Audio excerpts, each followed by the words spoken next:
Tonight at 11, we have obtained hundreds of new documents in the Ronnie Hyde case, including a self-analysis he appears to have written for a class assignment back in 1993, the year before his alleged victim, Fred Laster, was found dismembered in a dumpster. First Coast News reporter Lana Harris joins us now with those details. So Lana, tell us how Hyde saw himself. Yeah, Anthony, in this 6-page self-analysis paper, Ronnie Hyde paints himself as the victim of childhood abuse who's overcome life obstacles in a way that's given him the perfect amount of empathy to be a counselor. But in this paper, he writes about overcoming that abuse by clubbing his older cousin with a bat.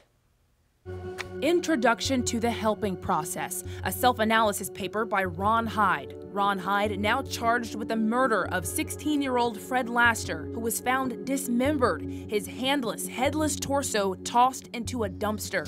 So what did Hyde think of himself the year before that gruesome murder took place? At the time, he'd been in what he called the helping profession for 13 years. In what appears to be a class assignment, Hyde writes about receiving a lot of satisfaction from helping others work through their problems, trying to make each person he meets feel valuable and unique, and that he displays a warm, non-judgmental, personable concern for his clients. But in the same stroke of keys, he says that he prefers to keep a low profile, doesn't attend many social functions, and finds very little benefit in talking to people. He attributes his personality in part to what he describes as the brutality of his 9-year-old cousin, who came to live with them when Hyde was 3. Hyde says his cousin would take out his frustrations and anger on him, recalling feeling frightened and helpless at his cousin's many incidents of pummelings and brutality. Hyde says the suffering made him strive to be perfect, nearly obsessive about his belongings, speech, and behavior. An obsession he says he had to learn to work through. Hyde says the tyranny only ended the day he hid in the dining room waiting for his cousin to come through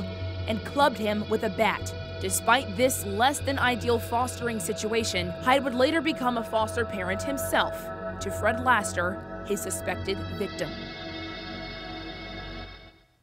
Now, we will, of course, continue to bring you new developments on this case as it develops right here on First Coast News. In the studio, Lana Harris, First Coast News, on your side.